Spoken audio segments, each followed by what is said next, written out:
Right. Thank you, Madam Speaker.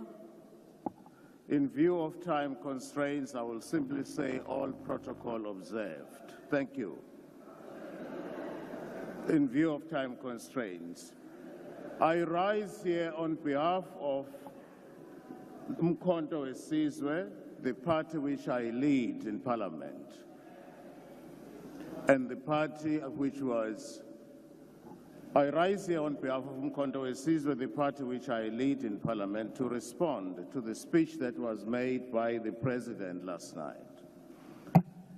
Our position is as follows. The establishment of the Government of National Unity is singularly a very cruel joke by the Ramaphosa faction of the ANC and the Democratic Alliance, perpetuated against the oppressed and downtrodden masses of our people. Our people are painfully aware that it would be impossible to create a united nation in South Africa unless the legacy of colonialism and apartheid was addressed. For a very long time, South Africans have been constituted by two nations, one black, poor, and economically disempowered and excluded, and the other white, rich, and in command of most of the means of production, material, and incorporeal resources and advantages of our society. These are not my words. These are the words of the former president, Thabo Mbeki. He uttered these words many years ago, and nothing has changed.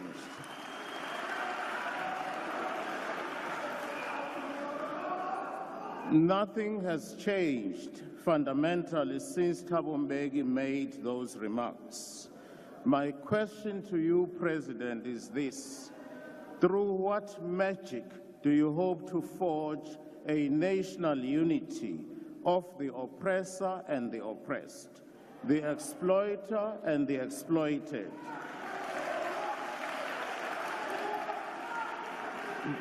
The rich capitalists and the rich capitalists and the toiling and exploited working class. Our position is very clear. When the ANC could not secure majority, it became desperate, and the government, so-called Government of National Unity, was no more than a desperate and deliberate attempt to hold on to power. That's what it's all about. That's what it's all about. Now, if the ANC formed the so-called Government of National Unity on the basis that it was the largest party, you ask yourself, why was that principle not extended to the province of KZN?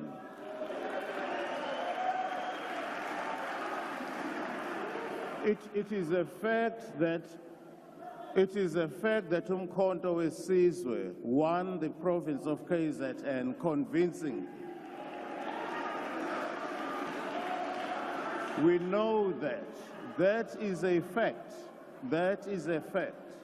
Now, if there was consistency in the principle that the party which has the largest majority, one would have expected that to be done in KZN.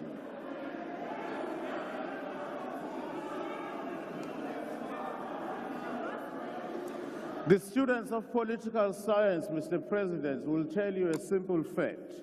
You don't form a government of national unity when there is no crisis. A government of national unity is formed when there is a crisis.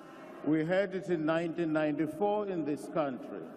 We had it in 1994 in this country because there was a crisis and we're emerging from apartheid. There is no crisis. The only crisis is that the ANC has lost the majority. Now, we understand why the ANC has lost the majority, and you know it too. What I find striking is this. There were so many parties that campaigned openly against the ANC. There were many parties that said they will never work with the ANC. But when they were offered blue lights, they suddenly fell in love with the ANC.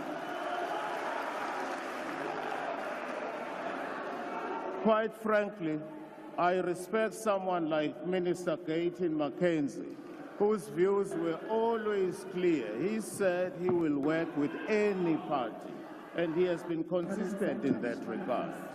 There are parties here which campaigned against the ANC, but when the opportunity to be on the gravy train came, they went for it.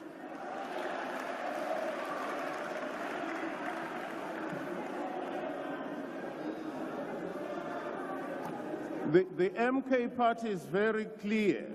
We are aware that your propagandists have been spreading the lie that a national unity government in South Africa could help deepen democracy because it means no one political party can impose its agenda on all and sundry. But we are not fooled, Mr. President. We are not fools. It is very clear that the DA has a veto power in respect of the so-called government of national unity. The MK party was excluded and denied participation in the sellout GNU because we do not agree with the ANC and the DA racist on many fronts. In our manifesto, we were loud and clear. I quote, "The MK party is committed to transformative change across all sectors of South African society. Thank you very much. Our policies are designed to address the most pressing challenges we face today." Order. Order, honorable members. Can we all be in order and allow the speaker on the podium to proceed? I will go back to our manifesto.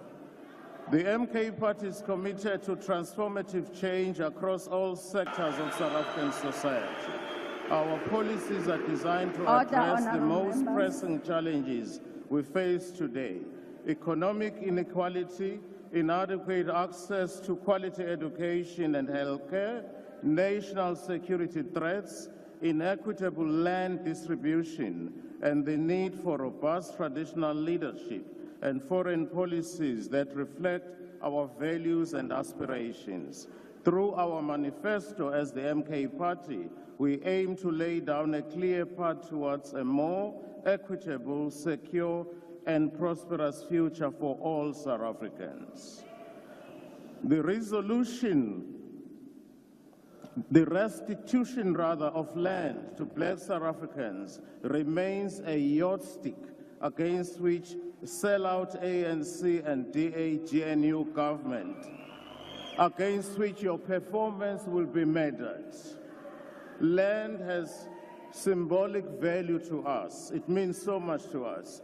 As President Mandela once said in 1995, with freedom and democracy came restoration of the right to land, and with it the opportunity to address the effects of centuries of dispossession and denial. In a similar vein, President Luthuli of the ANC once declared the following. He said, "Without land, there is no dignity."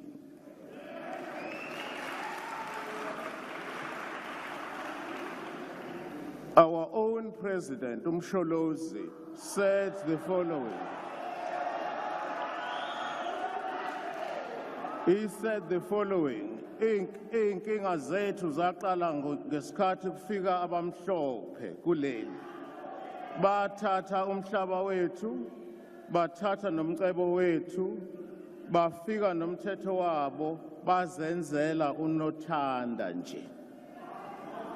Namhlanje asinamhlaba, namhlanje asinamfuyo, konke kwathathwa ngesihluku.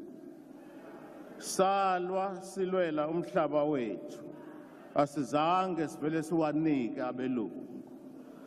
At this point, I want to recognize our traditional leaders who are here as part of Umkhonto weSizwe, because in Umkhonto weSizwe, we believe that the land belongs to the nation and the land belongs to the people.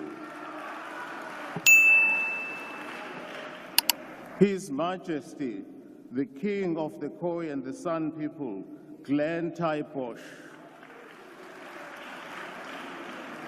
His Majesty, King Dalinjebu Matutu.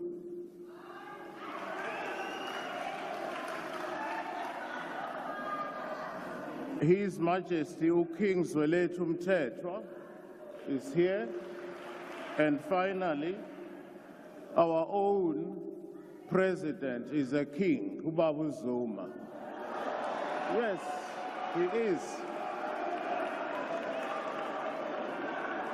Order. Our position is very clear. Order. Our position is very clear. Honorable members, when we are heckling, we can do so without drowning the speaker. If we want to converse among ourselves, we can also do so without drowning the speaker. Can we please allow the speaker to proceed? Our position is very clear. Umkhonto weSizwe was formed because we believe that the ANC of Ramaphosa is not capable of delivering. It has failed dismally. It has failed the... Honorable Speaker, can you take a seat? Honorable Hlophe, what's the point of order? Thank you, Speaker. There are people in the House, Speaker, who are drowning the Speaker. We never disrupted anyone. Order, honorable members. I want to hear the point of order. What's the point of order, Honorable Hlophe? I'm saying that you are not protecting the Speaker on the podium. He's being drowned. I've just done that. Because people are losing their heads here. I don't know. Honorable you lost Hlophe, votes, now you are losing order. heads. Listen to the honorable judge. Honorable Hlophe. Discipline. Honorable Please, Hlophe, Speaker, take your seat. Protect the Take Speaker your on the seat. podium. Order, honorable members. When we make points of order, we do just that. We don't have a debate. Can we now ask Honorable Hlophe to proceed with his speech?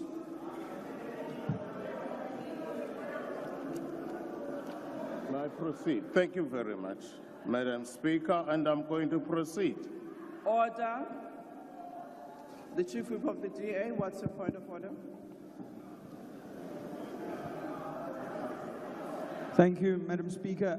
I believe during his point of order, the Honourable Ndlozi referred to the Speaker at the podium, the Leader of the Opposition, as Judge Hlophe. I don't think that an impeached judge can be called a judge anymore. Thank you, Madam Speaker. Order, honourable members. Honourable members, I have ruled, can we all be in order and allow the Speaker on the podium to proceed? Honourable member, you have your point of order. Well, I'm not going to descend to that level. I've got better titles. Can you take your seat? Yes, honourable member, what's your point of order?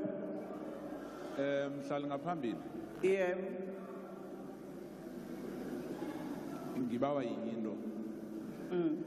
I know that you are not sitting there as umuntu wakwagogo. Sibawa ukuthi indlu kube ne-order ngoba into leyenzeka nje mase kunomunye in particular ama-racists makakhuluma la we will respond with the way they are Order, honourable member. Judge Hlophe akaliswe our leader ukuthi aqede ispeech sakhe, please. Honourable member. We have listened to uChief Whip ANC. Take your Azange seat. simdisturbe, please. Ngicela ukuthi amalunga ahloniphekile alendlu yesishayamthetho sonke silalelane. Ngikhulumile nani nonke ngathi sicela ukuthi sinikeze umuntu oseqongeni akwazi ukukhuluma. Kodwa nonke uma senikhuluma senixokozela akazukwazi ukuthi simuzwe. Nathi thina ke esimxhasayo ngicela nje ukuthi sonke simlalele. Qhubeka lunga elihloniphekile. Thank you, Madam Speaker. Mr. President, in 2022, the World Bank reported that inequality in South Africa gave South Africa an unfortunate inequality in South Africa. South Africa is a country which has a problem to do with inequality. It reported that 80% of the country's wealth was in the hands of 10% of the population. And it is the black population who factor most in the poorest category. The report places the blame for the income disparities directly on race. The legacy of colonialism and apartheid, rooted in racial segregation, continues to reinforce inequality in South Africa, the report stated. This is clear proof that the end of formal apartheid in 1994 did not end the real problems that we have in this country. And against that, I'm asking you, President, how are you hoping to sustain the so-called government of national unity when your interests are fundamentally and diametrically opposed in the so-called government of national unity? As the MK party, we are interested in genuine and real transformation of South Africa. This cannot simply mean having a nice, toothless constitution or so-called world's best constitution.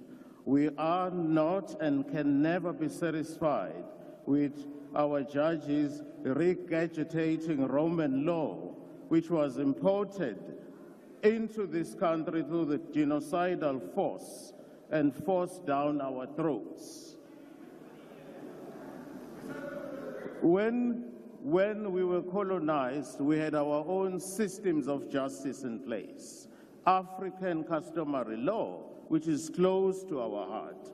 Colonization brought with it a foreign legal system, Roman Dutch law, and this was done in order to protect and preserve the interests of those who colonize us. I challenge you to tell me a single country in Europe which is governed by African law. A single country in Europe which is governed by African law. If you can't tell me, why do we allow Roman Dutch law, which does not reflect the views and the aspirations of the majority of the people in this country? Why do we allow that to be a system in place? Why?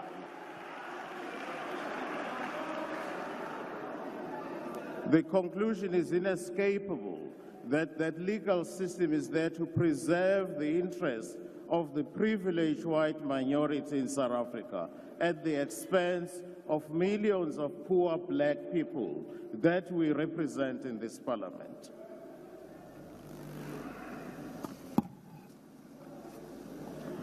It is our considered view that the speech that was delivered by the President yesterday fails on so many fronts. The President mentioned building infrastructure in rural areas.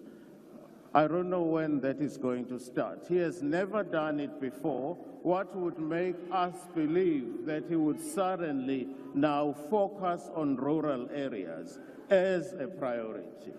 Why would he suddenly do that now? You have never done it before, Mr. President. It is our considered view that if we want to bring about fundamental changes, we need to invest in infrastructure, particularly in rural areas.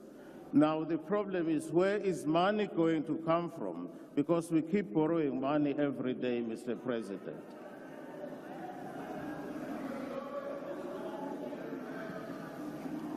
Our view is further that we need serious agrarian revolution in this country to turn things around in agriculture. We need agrarian revolution, which has been lacking. Rural areas in the main have not been taken seriously. Whilst, of course, the struggle continues for Section 25 of the Constitution to be amended. We are not apologetic about our stance. We remain firm. Section 25 of the Constitution must be amended. It is our considered view. Thank you.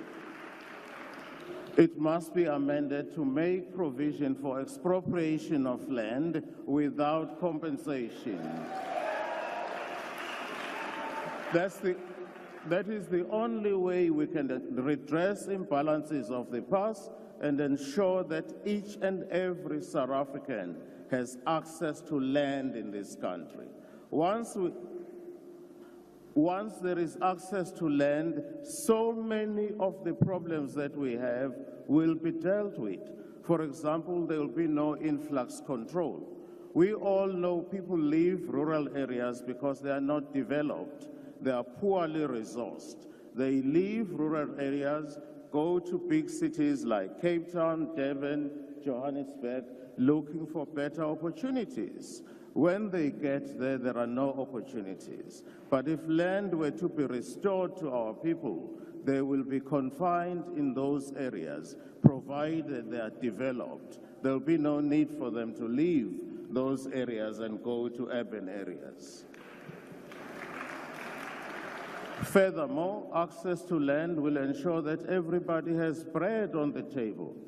I know there are members in some of the parties who say there is Ingonyama Trust land, for example, in KZN, and that land is not being used.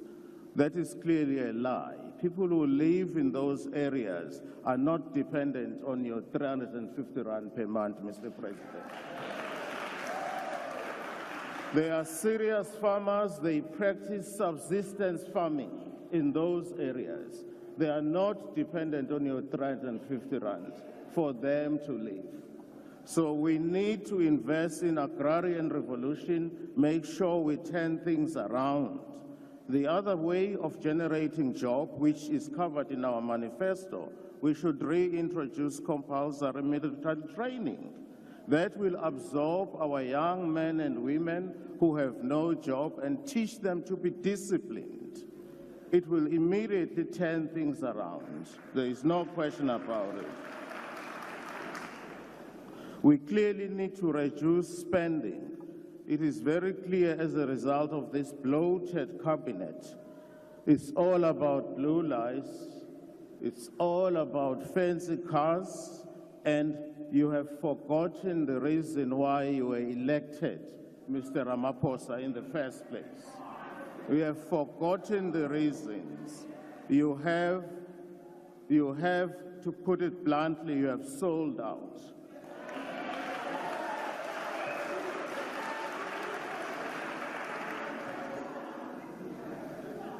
We in the MK will continue to fight for Section 25 of the Constitution to be amended. We will continue to fight for the improvement of the quality of the life of our people, particularly those who live in rural areas, who are by and large black, and I'm using the term black generically.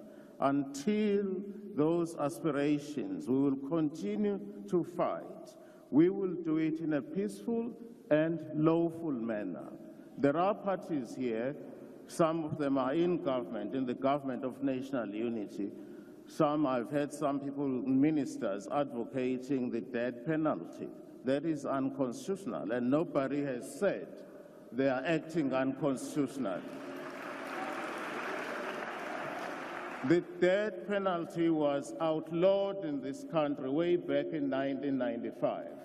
Now, to find a cabinet minister advocating death penalty without the Constitution being amended is ridiculous. Where we come from in the MK party, we will continue to act within the law And it is our right as politicians to act within the law so that the law can be changed so that it will benefit the majority of the people in this country. Until such time that Africa and Africans are free, the struggle will continue. And insulting us and howling at us or pretending that we are talking nonsense is not going to help. As long as the question of land is not being addressed in this country, as long as the question of land is not being addressed seriously, as long as we are being ridiculed, we will continue to fight. That is why, for example, we are challenging these elections results because they were rigged. They were rigged. We know as a fact that we won, certainly convincingly, even in KZN, we know that as a fact. Our results, our votes were stolen and given to certain people who are now comfortably. We will continue with the fight until such time that we get our land back. Thank you. Thank you, Honorable Senator.